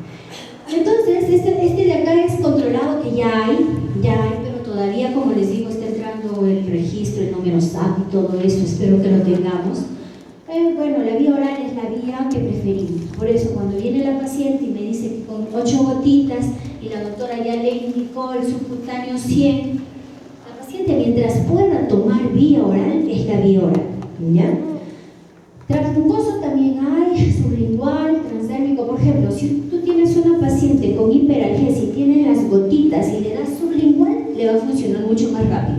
Puedes ponerle las gotitas sublingual. El transnasal y rectal. Por ejemplo, la morfina se puede poner por vía rectal, ¿ya? Y el efecto también es muy rápido. Con una tuberculina lo puedes cargar y le pones, va muy bien, es una zona muy vascularizada. Acción controlada por el paciente. Esa bombita que te digo que ya puede disparar. Ajá. Estoy convencida, un mensaje, ¿no? Que casi siempre los que sufren es como dicen y aportan a su dolor una atención extrema. Sufren más de lo que podemos imaginar. Hay un solo dolor fácil de soportar y es el dolor de los demás. Porque cuando alguien te dice, me duele, le duele. O sea, a veces dicen, ponle y todavía cuando el placebo, el paliativo no existe, chicas. O sea, nada, oye, no le he puesto, voy y le digo, no le he puesto clorurito y le ha pasado. No, si el paciente te dice, me duele, le duele. Y tú, enfermera, tienes que empezar a entender, porque nosotros no medicamos. Yo sugiero al médico, le hago el seguimiento, voy, le digo, doctor, mira, sabes que como esto está bien, él lo tiene que indicar y tengo que hacer que lo indique. Igual nosotras en la parte asistencial y con la dificultad que tenemos, que hay médicos que creen saber el manejo del dolor y no lo saben, pregúntale tú a un médico, las rotaciones no lo saben, pregúntale las emergencias no lo saben, pregúntale el techo terapéutico.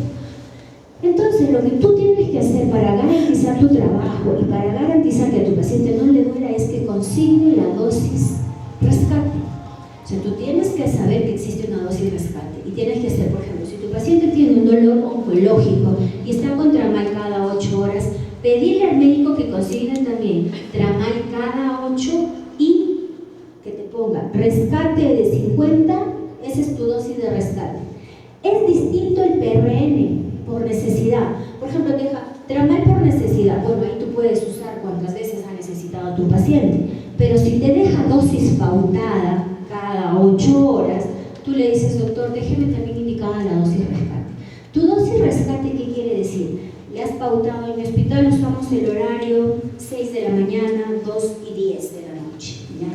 Pero si a las 6 de la mañana le puse mi dosis a mi paciente, 50 de tramal, a las 6 y a las 11 de la mañana le duele, ¿qué le voy a decir? ¿No te toca? ¿Te toca a las 2? ¿Aguanta? No. ¿Sabes qué? Le duele. Por eso te dicen, ¿no? O sea, el dolor que tú puedes soportar no es el dolor tuyo, es el dolor ajeno, pero no, o sea, ponte en su lugar. Y ya les dije, no solamente es ese dolor físico, es el dolor total que tiene tu paciente. Por sí, que sepa que tiene cáncer, chicas, es devastador. El que esté en un hospital, no, es devastador de por sí. Entonces, oye, calmémosle al menos no el sufrimiento, calmémosle el dolor físico, ¿ya? Entonces tú le vas y le pones 50 miligramos de dosis rescate. Y a las 2 de la tarde, no es que ya le puse el rescate, por más que no tenga dolor, le pones. Esa es dosis rescate. Y a las 10, si no ha habido más rescate, le pones. Si en la noche ha requerido más rescate, le pones. Al día siguiente tú tienes que informarle, reportarle al médico, ¿sabe qué, doctor? Hoy día ha sido utilizado 2 rescates en mi paciente, o sea, está más o menos, ya no está en 150, está en 250 días. ¿Qué le corresponde a tu paciente? Incremento de dosis. Entonces ya para que ya no sea rescate, ¿no? Entonces para esto nos sirve la dosis rescate. Igual cuando un paciente se va a casa y yo le dejo la bomba, le explico. Miren, la teoría te dice que la dosis rescate de un opioide débil es el 19% y al revés, de un opioide débil el 25% y de un opioide potente el 19% de la dosis día. Pero para estar sacando la dosis, entonces nosotros lo que hemos hecho en el hospital, le damos una dosis completa, 50 miligramos.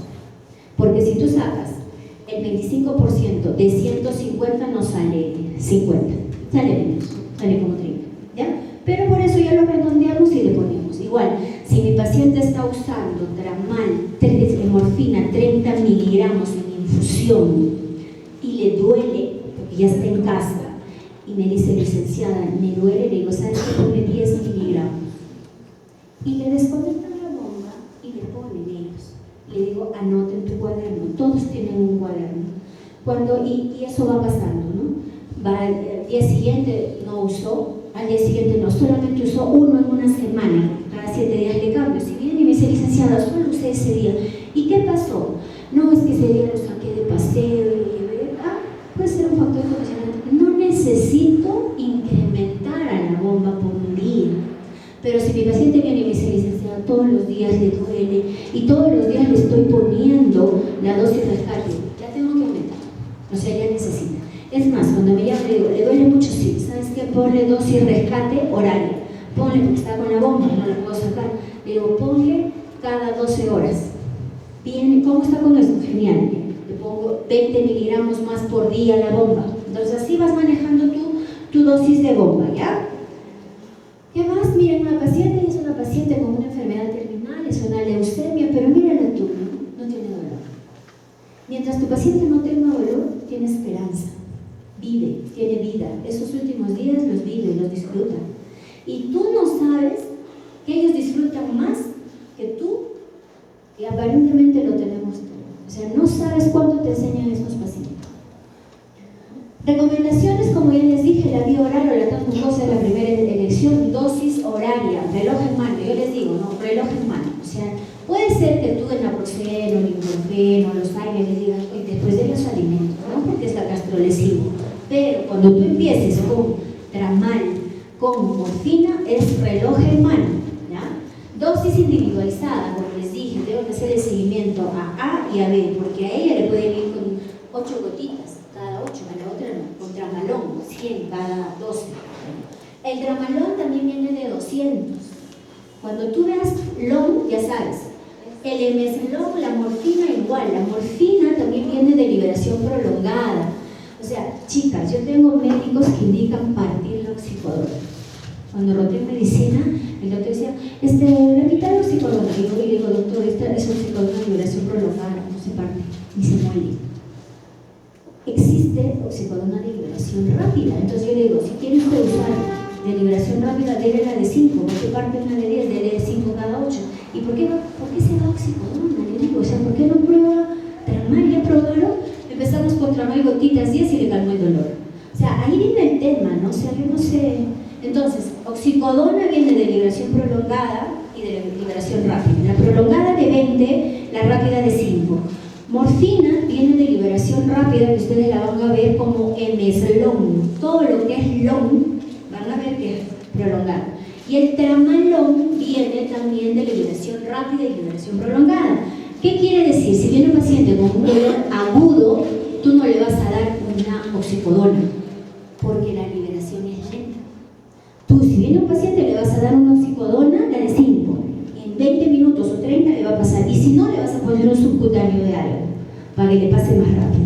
Pero tú en un dolor agudo no no puedes usar los de liberación prolongada, ¿ya? Luego tenemos que tener en cuenta el dolor incidental. El dolor incidental, como les dije, es el dolor del paciente, tú sabes, ¿no?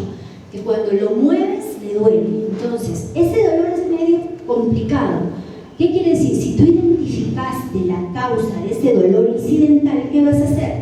Te preparas y le das 20 minutos o media hora antes de un analgésico como dosis restante. Bueno, ¿cuándo se rota? Como te dije, casos de intolerancia, por ejemplo, ¿no? Que mi paciente esté con 300 de tramal, dolor controlado, perfecto, pero si está vomitando, no tolera.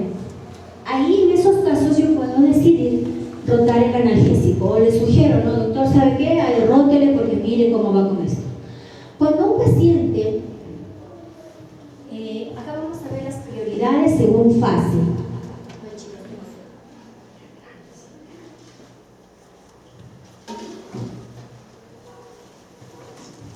Mire, cuando le diagnosticamos a nuestro paciente, acá tenemos la fase curativa.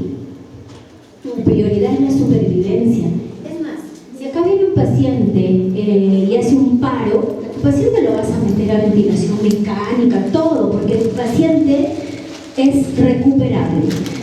Viene una fase paliativa. ¿Cuál es tu prioridad? La calidad de vida. Si acá tu paciente hace paro, no lo van a meter a ventilación mecánica, ¿cierto? Y tu prioridad en la agonía es la muerte digna, es el buen morir, ¿ya? Acá estamos en esa prioridad. La supervivencia prolongada, limitada, ninguna. O sea, ¿yo qué voy a hacer acá con mi paciente? Darle calidad, acompañarlo, control de síntomas.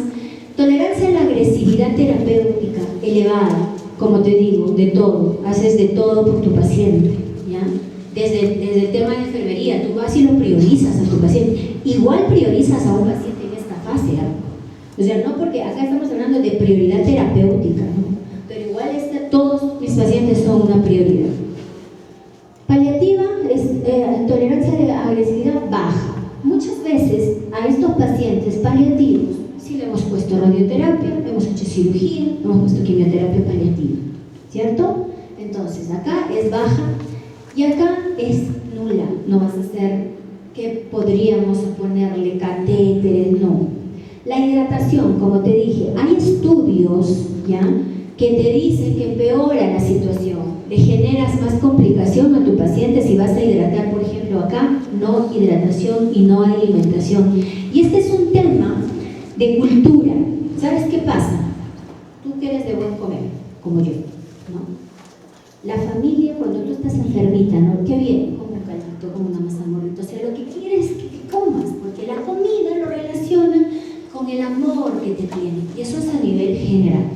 Cuando un paciente está agónico y tú vas a casa, lo que siempre te van a decir, y no va a comer, pero es que no está comiendo nada. Su preocupación es el dolor y que coma. Pero ¿y si le ponemos sonda? Y muchas veces, si es que tú no tienes la experiencia o el conocimiento, ¿sabes qué va a pasar? Tu paciente come porque quiere y porque puede. Si no come, y si tú le pones una sonda y le comienzas a dar volumen encima, a veces veo 500 de volumen, lo que haces es una distensión abdominal. El vaciamiento gástrico en ese tu paciente es muy lento. Lo que haces es distensión, dolor y a veces vómito.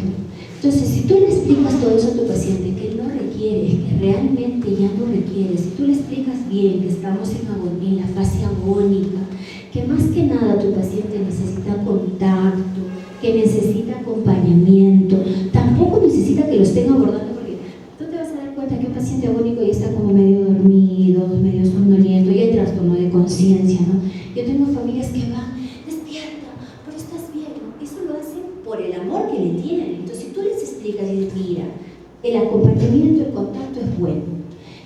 Hasta hay un momento de despedida con tu paciente, pero yo te digo algo, ¿no? Si tú esa despedida lo haces con un paciente que todavía está muy lúcido, muy orientado, puedes hacerlo si él te lo permite, o él te dice, o él te comienza a hablar. Hay mucha familia, yo tengo pacientes que sí les han reunido y les han dicho, ¿no? ¿Sabes qué? Ya me estoy muriendo, a ti te dejo esto, tú haces esto, tú haces esto, tú haces esto. Pero hay otros pacientes que tienen miedo. Y sí tienen miedo, no quieren ellos. Si ellos no quieren hablar del proceso, de la partida, del final, no le toca ese tema. Pero cuando el paciente está en un sueño, porque todos generalmente llevan un sueño, y si no lo cerramos por la necesidad del paciente, hay un momento en el que el paciente te escucha, pero ya no va a tener situaciones de desesperación, ¿no? Es el momento en el que tú le dices a la familia, puedes despedirte de él, dale el permiso. Lo que tu paciente necesita, chicas, y yo creo que todos, ya, en este momento que va a pasar, es el permiso de los que quedan, es el permiso de los que amas. Cuando ellos te dan ese permiso, te dicen, puedes irte, yo voy a estar bien, ve tranquila.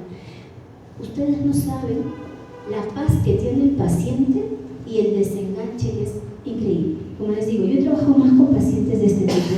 Les cuento una historia de una viejita, eran viejitos encantadores, una pareja de años, ¿no?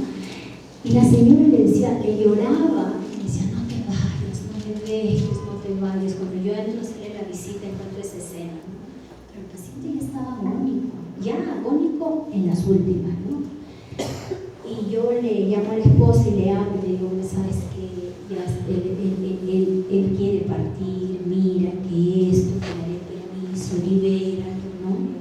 Mira que la señora fue, lo abrazó y le dijo, el paciente se murió en sus brazos. O sea, muchas veces, y a veces digo, ¿no? Yo sí creo en esas cosas, yo creo, hay gente que yo he visto que ha esperado, familias que han venido de lejos, y que tú como enfermera entras y dices, no, ya, esto ya va a terminar pronto. Le controlamos funciones vitales, solamente le controlamos 2 respiraciones, ¿no? O sea, ya la doctora llega y dice a la familia, la doctora le dice, ¿sabes qué? No pasa de mediodía. Mentira. La paciente, es más, nosotras como enfermeras, mira, ¿sabes qué? Creo que la noche ya no, por si acaso llamas para que vengas a tu turno, y la de mañana igual que llame, pero ya no creo, ¿no? Porque ya tú sabes, pues, ¿no? Con la experiencia y todo. Pero no, yo he visto, o sea, casos en que han esperado, ha llegado el hermano, la ha abrazado, y en ese momento ella se ha ido. Entonces son cosas que por experiencia nosotras tenemos que decir, y ese es el tema, ¿no? De la espiritualidad, de la despedida, de la partida, del perdón, del perdonar. Por eso hay mucha gente que en esta fase tuvieras el giro que le da a su vida. Yo he visto pacientes amargados, con mucho resentimiento, con mucho rencor, pero han logrado reconciliarse con ellos, con sus familias, perdonar a gente con la que habían peleado. ¿De qué les sirve en ese momento? Por eso te digo, ¿no? Tú aprendes mucho de ellos y aprendes mucho a valorar y a ser agradecida por todo lo que tienes, ¿ya? Entonces, esas cosas emocionales, espirituales, son muy importantes de manejarlas. Si les gusta este tema, el tema de paliativos, indagar más sobre lo que es la logoterapia, la tanatología, para que tú puedas dar tips a tus pacientes, y en vez, porque hay veces, chicas, que sin querer metemos la pata. O sea, realmente, no te preocupes, él está bien, no, o sea, son expresiones que a veces un paciente, por ejemplo, no fui a un taller igual del tema de paliativos, y una mamá le dieron a una mamá que había formado una fundación, y esta mamá estaba muy enojada con las enfermeras, porque ella decía, ¿no? O sea, qué inhumanas. Así se paró a hablar ahí, el congreso era pura enfermeras, más enfermeras, ¿no? Pero era multidisciplinario, y ella decía, ¿no? Que cuando entraron, le dijeron a ella, ya señora, vamos a preparar el cadáver, ¿no? O sea, y ella decía, eso que para ustedes era un cadáver, o para ellas, decía, ¿no? Era mi hijo. O sea, qué falta de tino, de verdad. O sea, ¿no? Oye, dale el permiso, dale el tiempo, que se despide de su hijo. O sea, yo no sé, chicas, ¿no? Nosotros somos madres, muchas, somos madres, tenemos padres, ¿no? Yo ¿sabes qué hago? Trato de ver en cada persona a mi papá, a mi mamá. Digo, Dios mío, y gracias, digo, ¿no? Porque no estoy en eso, pero digo, podría ser. Entonces, con ese amor que tú tienes a los que amas, trata a tus pacientes. Y ella, ¿sabes qué dijo? Solo quería que le tengan respeto, porque no era un cadáver, era mi hijo. Para el personal de salud era un cadáver, ¿no? Pero de eso les digo, ¿no? De cómo tú puedes comenzar a tener esa relación con el paciente. Y ella decía, ¿no? Si tan solo a alguna de ellas, ¿no? Ella decía, se les hubiese ocurrido, por ejemplo, en ese momento que le corten el cabello a su hija, que se lo den.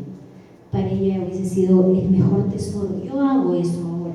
Le digo, ¿no? Yo perdí a mi sobrina, Isabela, ¿no? Isabela siempre está conmigo, 2 añitos, una reina, una princesa. Hicimos eso con mi hermana. O sea, Isabela se fue, ¿saben qué? Dormida.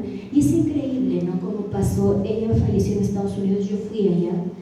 Y el equipo es impecable. O sea, el equipo que yo les hablo de paliativos es impecable. Comenzó a ir hasta el pastor, si tú eres, ¿no? Ahí viene el tema espiritual, te prepara, la preparación, venía la psicóloga, la asistenta social, como te dice que debe ser.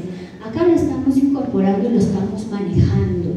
Y en cada hospital donde ustedes estén, sean esa luz, ¿no? Comiencen a fastidiar a sus médicos, a alguien, a la gente. Al inicio te cargas de trabajo, porque nadie te va a reconocer.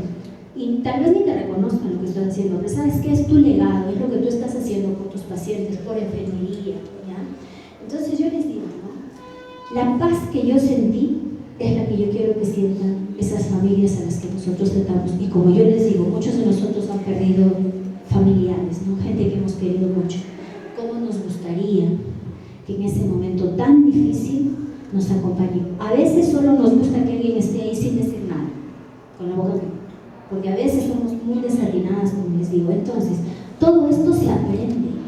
Como les digo, ¿no? Paliativo es una especialidad. Logoterapia, tanatología, el porqué, búscale un sentido a tu vida y te ayuda a ser mejor persona.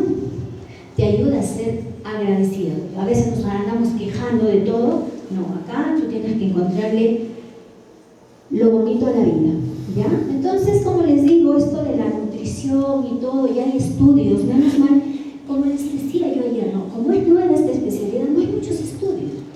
Recién qué cosas se va. Por ejemplo, cuando yo empecé el 2000, la codeína, la doctora mandaba 1 gramo en infusión de 24 horas. Y ahora, después de todo, este techo terapéutico es algunas literaturas 240 y otras 360, no más. Igual el tramal era 800, ahora se ha quedado, no, vía subcutánea o endovenosa 400, vía oral 600, y así, ¿no? Entonces, vamos viendo que sí hay trabajos, los congresos son importantes porque ahí presenta grupos de enfermería, médicos, de todas las especialidades. Cada 2 años en América Latina hay un congreso. El próximo año es en Costa Rica. Y los cuidados en la agonía o en los últimos días, tú sabes que la agonía más o menos no va a pasar de 5 días y también uno lo reconoce, básico, tus funciones vitales. O sea, si tu paciente está en 9-6, no está en agonía, ¿no? Pero tú vas, el paciente, 6-3 de presión, ya está taquicárdico, cianosis distal, ya está más somnoliento, confuso. Y ese es otro gran error. Tu paciente está con morfina, 60 días, ¿no? Y luego va el médico y lo ve como ya está medio sedado, todo, le retira la analgesia. No podemos permitir que le retiren la analgesia, pero le va a doler. Puede estar inconsciente, todo lo que quiera, pero después va a estar con gestos hacia más para de dolor, ¿no? Entonces no podemos permitir. Entonces, importante valorar para qué, para replantear el tratamiento. Ya acá hay algunos síntomas que puede presentar tu paciente. Y la sedación. La sedación, chicas, mucha gente cree que es sinónimo de eutanasia, ¿ya? Que en otros países la aplican. Una eutanasia quiere decir yo programo tu muerte. O sea, yo lo quiero causarte la muerte. Una sedación, sé que cuando yo te empiece la sedación, probablemente te disminuya horas de vida. Cuando el médico indica la sedación, tiene que haber criterios claros de sedación. No puedes sedar, por ejemplo, muchas veces yo entro al servicio de un paciente que de por sí ya está con trastorno del sensorio y el médico agarra e indica analgesia. Ese paciente solo necesita analgesia, porque si tú estás sedando a alguien que no tiene criterio, eso sí es una discanasia, ¿ya?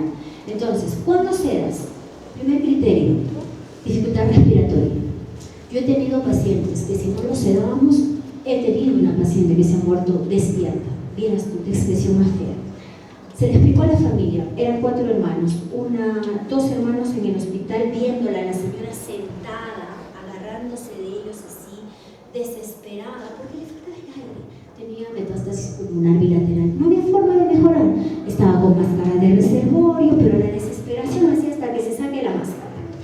explica a la familia, ellos agarran y ellos, como la miraban, ellos aceptan, dicen ya, ¿dónde tengo que firmar? Luego reciben una llamada y la forma en la que ellos les han transmitido, y la familia, los otros dos hermanos no vieron, los dos hermanos, ¿sabes qué le dijeron? Si tú aceptas, te denuncio. Sus hermanos que no estaban mirando la escena, que no habían entendido, porque no lo habían entendido. Entonces, ¿sabes qué pasó? No las he dado, porque yo decía, no, era tan terrible entrar a ese cuarto, porque yo sabía que estaba muriendo, pero ¿sabes qué? Despierta.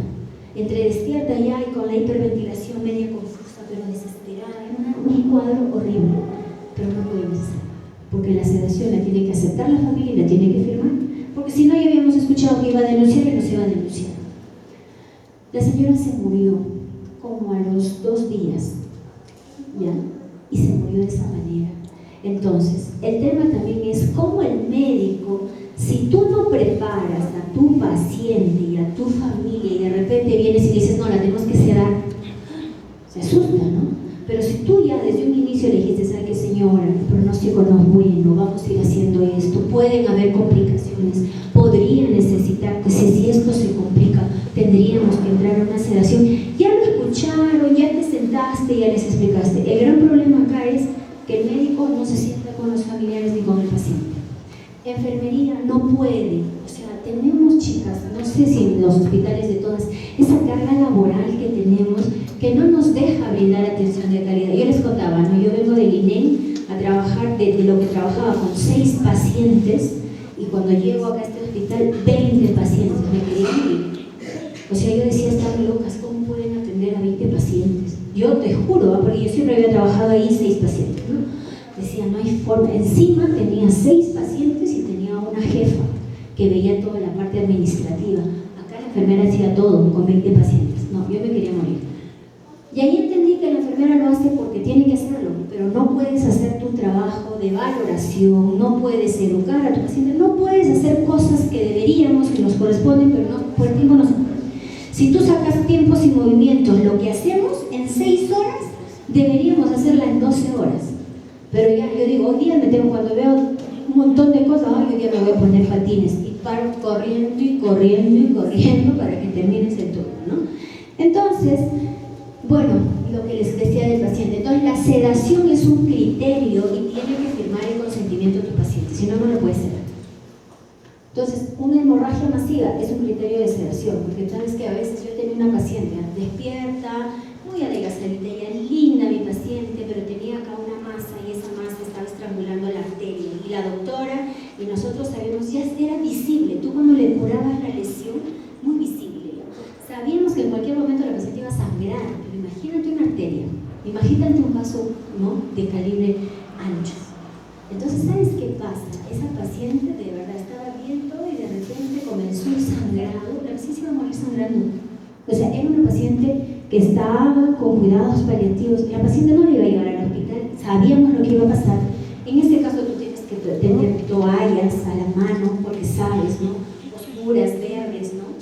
Y la paciente, cuando empezó a sangrar, ella comenzó a verse y se comienza a asustar. Entonces nosotros teníamos ya el midazolam listo porque sabíamos lo que venía y en ese momento empiezas a sedar a tu paciente. En ese momento, entonces, tú sedas por situaciones, ¿no?, que pueden a tu paciente ponerla en una crisis de deseo. Imagínate ese cuadro, terrible ese cuadro, ¿ya? Y estas son las medicaciones que nosotros vamos a usar ya más básicamente el final de la vida. Morfina, podemos seguir usando el Transtec, vamos a usar el fentanilo. La iosina, como les dije, es un antiespasmódico, pero si ustedes leen también en los efectos colaterales de esto, te seca secreciones. Cuando tú te pones una iosina, te seca todo. Ese secante usamos para secar secreciones, pero a veces yo me niego en mi hospital porque le están secando y le están nebulizando. Son dos cosas distintas, se contraponen, o sea, o le seco o le fluidifico. Ahora, yo te digo, ¿no?, simplemente es criterio. Tu paciente no tiene fuerzas ya, tu paciente no tiene. ¿Cuándo tú fluidificas? ¿Cuándo nebulizas? Cuando nebulizas para fluidificar y para que ese paciente con la fuerza que tiene bote el moco que tiene. Pero este paciente, si tú lo nebulizas, no va a botar ningún moco, lo vas a llegar a repletar y al final el médico te va a decir, pide. Yo cuando llegué el médico me dijo, hasta este paciente. Perdón, le dije, ¿no? Sí, ¿qué tienes que esperar? Doctor, es un paciente que está mejor vamos a secarlo. Otro día llego, ¿no? Sí, está con iosina, pero lo estamos nebulizando. Oye, ¿cómo vas a nebulizar si ya está con iosina? O sea, por eso, chicas, ¿no? Entonces ahí pues tenemos que ayudar un poco a toma de decisiones con los médicos. Midazolam sí. Ahora, la sedación, cuando tú sedas un paciente, no es porque vas a agarrar y ¡pam! Lo vas a planchar, ¿no? Empiezas con una sedación superficial y luego puedes llegar a una sedación profunda en función del cuadro. Bueno, el Papa también se ha pronunciado apoyando a los cuidados paliativos. Como les digo, esto es una tendencia nueva y muy, qué bueno. Perú hace, ¿qué? 4 años éramos en la red 5 enfermeras, no había cuidados paliativos, ahora ya hay una asociación médica, ahora ya todos están haciendo estos subgrupos de paliativos, ¿no? Ahora en Perú somos ya como 400 enfermeras reconocidas como 20 enfermeras paliativistas y estamos tratando de incorporar la red, crecer la red para que el trabajo sea mucho mejor, ¿no? La muerte, este es un mensaje de Cicel, que es la fundadora, que fue enfermera, fue asistente social, fue enfermera y fue médico. La muerte de un hombre es un recuerdo importante para aquellos que la sobreviven, como consideración hacia ellos, pero también como consideración a los que mueren. Nuestra tarea es, por un lado, saber lo que produce dolor y sufrimiento, y por otro, saber cómo podemos tratar eficazmente los síntomas. Lo que sucede en las últimas horas de vida de una persona puede sanar muchas heridas abiertas, pero también puede quedar como un recuerdo insoportable que impida abrirse paso a través de la tristeza. Como yo les dije, ¿no? Si tú, no sé, yo me encuentro con las familias de los pacientes y me dicen, licenciada, se fue tranquilita, estaba dormidita, no sé, pero como yo les digo, ¿no? Mi Isabela se fue dormidita. Y ese recuerdo, esa foto, yo tengo la mano de Isabela con mi mano, en una foto, ¿ya? Tengo su cabello de Isabela. Entonces, todo eso, chicas, hace que el duelo, porque igual es doloroso, o sea, tú te puedas levantar de esa experiencia tan difícil. Lo mismo hay que buscar en nuestros pacientes, ¿no? Cómo ese momento final de su madre que fue y que se vaya, en cambio, experiencia dolorosa cuando tú ves ahí, quejándose a alguien, o con ruidos acá, esos crepitantes y eso, la familia me dice, licenciada, parece que no puede respirar, o no sé si estará respirando o no, o sea, angustiada. En cambio no, cuando tú haces lo que tienes que hacer, tú vas a ver una expresión de relajado en tu paciente y una familia ahí no tan desesperada, triste sí, pero hasta a veces viendo, acompañando, ¿no? A veces con música, eso ya le metí velas, no sé, ¿no? ¿Sabes qué? Chicas, la muerte es el último, tu partida, debería ser algo no tan, no, es una historia que termina, o sea, no debería, y eso es un tema de cultura, ¿no? O sea, debería ser, ¿sabes qué? No un día tan triste, debería ser una experiencia, ¿sabes qué? Es el fin de una historia maravillosa, de un ser humano maravilloso, ¿no? Y tendríamos que cambiarle ese tema a ese dolor que tiene, ¿no? Desde el recuerdo, por ejemplo, mi suegro falleció y yo lo atendí en todo en casa, le puse la infusión, le puse todo, él se fue dormidito. Vieras, mi suegra me adora, por eso también, ¿no? Me dice Lilia, o sea, él no ha sufrido nada. Y es porque yo lo conozco, pero yo trato de hacer todo eso con los pacientes que yo tengo. O sea, voy, les digo, les hablo, ¿no? Y hay muchos temas, si ustedes no saben los conflictos personales con los que se van a encontrar, que se pelea, que la herencia, que ella no quiere o no. Y en ese momento tú tienes que hacer hasta de psicólogo, de verdad. Y entonces, bueno, esas son experiencias, chicas, que yo les puedo contar, un último mensaje, ¿no? A veces podemos curar, a veces, aliviar frecuentemente, pero lo que no nos cuesta nada es acompañar. Yo te digo que hasta yo uso el teléfono, como les digo, ¿no? Yo les digo a mis pacientes, me pueden llamar de 7 a 10, pero después no me llaman porque mi esposo se molesta, porque sí se molesta, ¿ya? Porque realmente cuando yo no les daba los horarios, sí me llamaban, 2 de la mañana, 1 de la mañana, 12. Pero cuando me llaman, o sea, no me llaman porque quieren fastidiarme, llaman porque están desesperados, porque algo está pasando. El otro día me llamó una paciente, pese que yo les había dicho, me puedes llamar de 7 a 10, me llaman a las 12. Entonces yo le digo, oh, algo está pasando. Y no contestarle, o sea, yo es cierto, sí, me interrumpe el sueño y todo, pero oye, sí, ¿qué pasó? Me dice, sí, mira, ¿sabes qué? No sé, ya me dice, no, está moradita, está así, mira, ¿sabes qué, hijita? Ya estamos en los últimos, son las últimas horas, que esto, que lo otro, solo acompaña, lo puedes coger, avisa a tus hermanos, avisa a tu familia, ¿no? No sabes lo que es eso para ella. Ya, pues era 1 hora de sueño, ya. Mi esposo se volteará, no importa.